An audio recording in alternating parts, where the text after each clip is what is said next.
Okay, boxing fans, I'm back with a prediction, and I've been told to do this one, and this is my favourite one coming up, and that is Marco Huck versus Povetkin. Alexander Povetkin, that is. So this is the best competitive boxing match in the heavyweight division I can see coming up, and so I'm really happy that this fight has been made. So, getting into the natural attributes, Povetkin is slightly taller, he's heavier by about a stone, maybe 15 pounds. He's the better boxer, he's a former Olympian, and he can fight inside in bursts, similar to Huck, or he can box outside like a boxer. Moving on to Marco Huck. This is his first ever heavyweight fight. He possibly carries the greatest speed. Mentally, he wants this fight.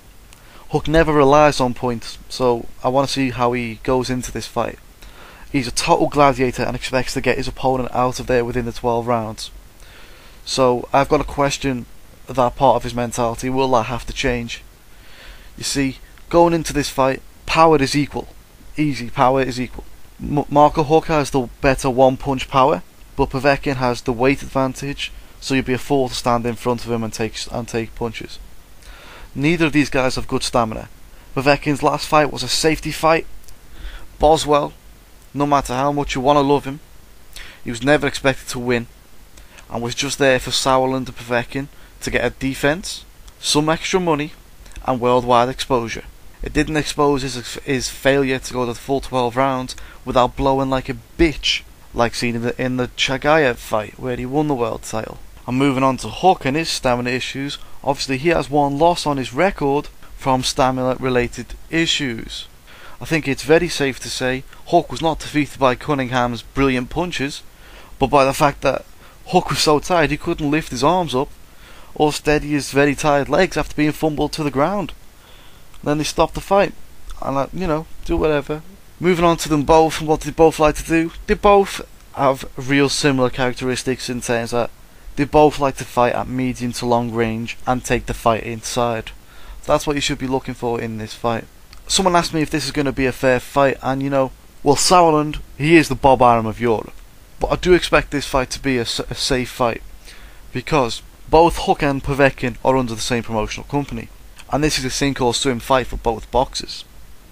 Adding the fact that this is an all German based bout with two boxers walking into the ring, Sauerland basically, no matter who wins, walks out with a star. Got some important points for you to consider now. You see, they both like to fight in bursts, and that's something you have to watch for. So the guy who lands the cleanest more will win this fight. Povetkin is by far the better boxer, and he needs to take advantage of this. So you want to be looking for Povetkin to use his jab a lot, and expect to see it a lot going into the Huck shell. So which one of these is going to look the better boxer?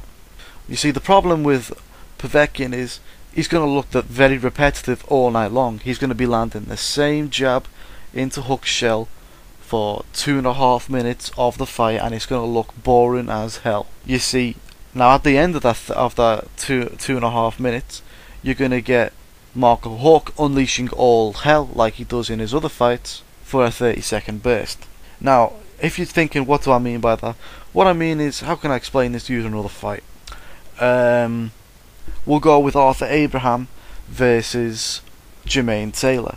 You see, Jermaine Taylor, what he did was he was doing the right thing. He was winning the early rounds, and he was landing that jab straight down the middle into that shell. He wasn't hurting anyone. He was winning the points, and that was all fine and dandy. But then Jermaine Taylor started to slow down. He was getting a bit tired, and then Abraham started to unleash all hell in 30-second bursts at the beginning and sometimes at the end of the round.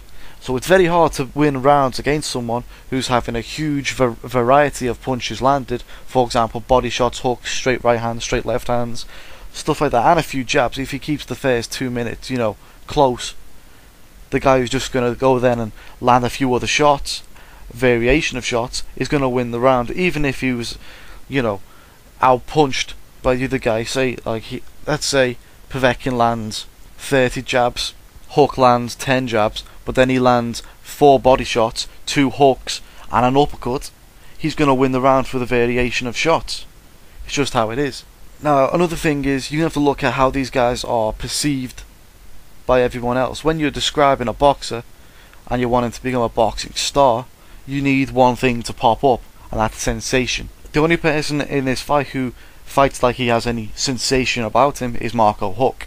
Povetkin is more science than sensation in my opinion. So moving on now, who do I expect to win and why? I don't want the actual person I expect to win, so I'm going to give you two options. Okay? Firstly, I see Povetkin by KO. Povetkin will stand back and he'll land his jab. He's going to work away inside and try and smother the attack by Huck, which will have up and down success in my opinion. You see, whereas Huck is going to let Povetkin use that jab and let him win the rounds. You know, he's going to win the first 4 to 5 rounds. However, Huck will try and keep the rounds competitive, and then obviously he's going to try and release all hell. You see, Huck's style is based on trying to tire out Povetkin so he can land his shots, because these guys do not have brilliant stamina. However, I only see one huge difference, and this is going to be the instant equalizer, and that is that Povetkin probably will have the better and harder punches landing due to the fact of his extra weight. It's not pretty, but if you've got a stone behind you, you're going to hit a bit harder. It's unfortunate, but it's true. So I think that Huck will start to mark up by the middle rounds, and he'll have taken a few shots by then. He'll have landed some of his own, but I expect Povetkin as the better boxer to land the better shots. And I expect Huck by round 9 or round 10 to be stopped in his corner. Now I'm going to give you the other possibility, and this is the one I'm hoping for, because I'm not a big Povetkin fan, but I'm a big Huck fan. This is how I see it, how I could also see it going. Because this is such a good match, it could go either way really, couldn't it? I mean, Povetkin's going to try and use his jab like I've said, work his way inside, try and land his shots, but Huck being very conservative, he'll conserve his energy. And by the time round 4 to 5 comes around, Povetkin will have a nice 4 or 5 lead on the scorecard, but that's not going to help him when it comes down to the fact that he's getting shattered. Once it gets to round 8 or 9, if Huck's still there and he's still ready to go, Povetkin's not going to be ready to go, and he's going to start slowing down really fast. I mean, look at his body type; it's not brilliant. If you look at Povetkin and you then look at his girlfriend and you think that they're a great couple together, you know you've got some real issues, because Povetkin's bed is too fit for him. He's a bit overweight, not brilliant body type, and he's going to slow down really fast. And I'm thinking round 8 he's going to start feeling that pace like a bitch. So by this time Huck will be starting to use his combinations well. I think he'll be inside working that body, and you know, like I said, he's going to get tired, Povetkin, and that's going to be the point where Huck has to take advantage, take his shots at medium range, get them right out on the chin, and maybe a late stoppage of Povetkin. What do you think about that? Or, and I don't think it's really possible, to be honest, but this is Germany, like everyone said, so you never know. He could win a very close, either guy could win a really close points decision. Now if this goes to points, I would personally give it to Povetkin, but if it's a late stoppage, I'm hoping it's going to be Marco Huck. So that's how I'm going to say it right now. Povetkin points, Huck late stoppage. If I'm wrong, I'm wrong, who cares? What do you guys think about this fight? Do you think this is a good fight? You tell me.